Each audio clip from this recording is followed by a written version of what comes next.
Hey guys, welcome to the Land of Pola. I'm Pola, and I want to tell you a story.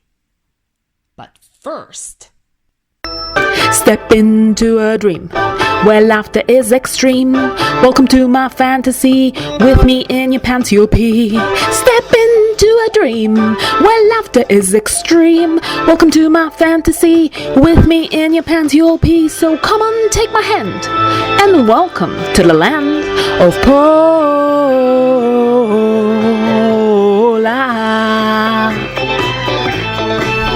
Say my name.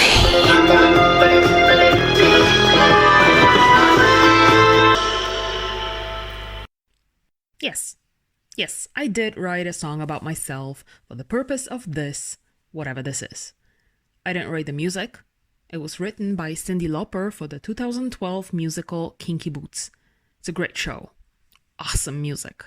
If you ever have a chance, watch it. Billy Porter was in the original cast on Broadway. Anyway, this is my 65th day of isolation, and I realized I desperately needed a creative outlet. I came up with this idea of sharing some of the funny, positive, and light stories that happened to me in real life, or my imagination, and maybe put some smiles on people's faces. I mean, worst comes to worst, we can all laugh at how bad my singing voice is, but I do have to tell you, I did get a prize at an international, which is important, singing competition when I was in high school. I sang 2 songs, a jazzy rendition of Hard Day's Night by the Beatles, and a Polish song, which has most likely the most Polish title you'll ever hear. Łza na rzęsie mi się trzęsie by Maryla Rodowicz. Go ahead, YouTube these songs. I was awarded the People's Choice Prize, which we can all agree is the most meaningful. And so I would just forever believe my voice is beautiful. Deal with it.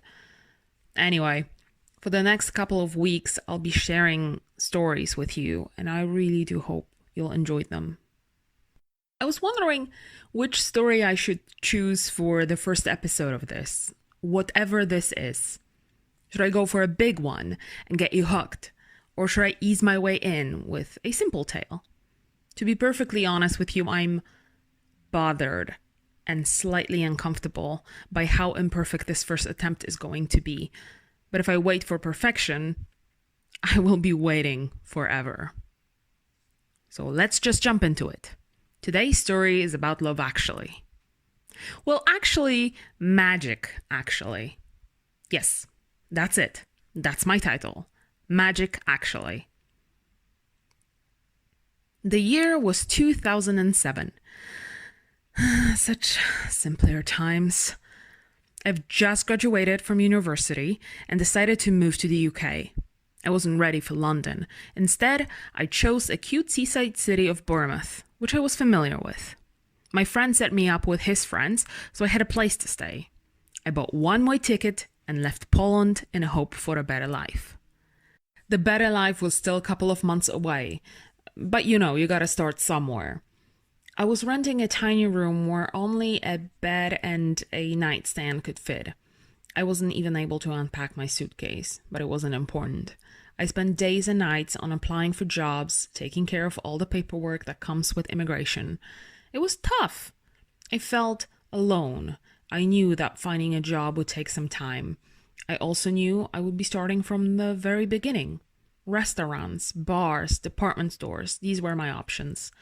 I was eventually hired by House of Fraser, the kind of store where you can buy pretty much everything. From food to TVs, from clothes to furniture. I liked my job and people I met there. But before that happened, I was stressed, unemployed alien. My flatmates gave me their tiny TV, however, I was not able to get any channels, as I was missing an antenna. So the only way to make use of it was to buy a DVD player. I didn't have a lot of money, and my future was still quite uncertain. But my roommate said I could buy a cheap one at a car boot sale during the weekend. Car boot, for those who are not familiar, is a kind of a flea market. like a giant garage sale. People from all over come to this one field or a parking lot and sell used things. Whatever you can imagine, you can probably buy or a car boot. This was an exciting idea for me. Watching movies between sending out job applications would be so great. I really needed the company of my favorite characters. So I got up early on Saturday morning and we left in search of some second-hand electronics.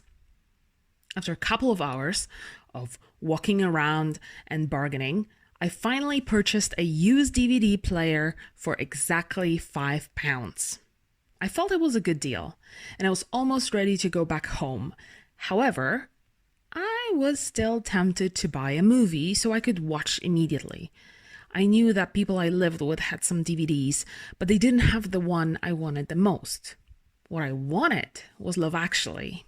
I mean, come on, it was November, I wasn't going home for Christmas. It was an ideal choice.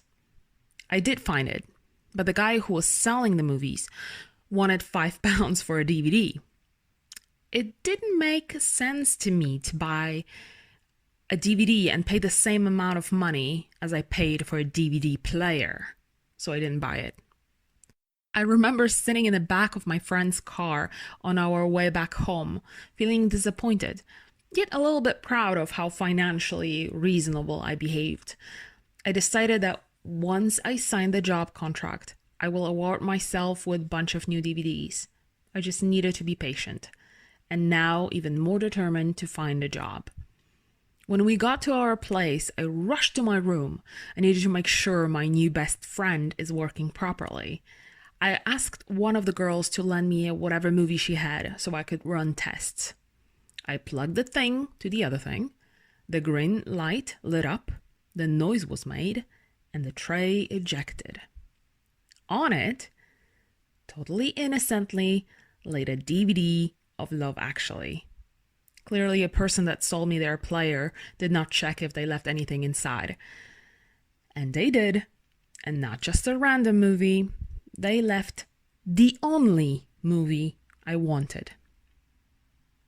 I honestly sometimes doubt that it actually happened because it doesn't sound real. But I do still have the copy of Love Actually. It's a tiny miracle, but it just filled me with so much hope and strength and positivity. For some reason, I knew I'm going to be okay. I'll get what I came to England for. And boy, did I. Moving to the UK was the best decision I have ever made. It set me up for life. But we'll get to that later. Today, I wanted to share with you this little insignificant story.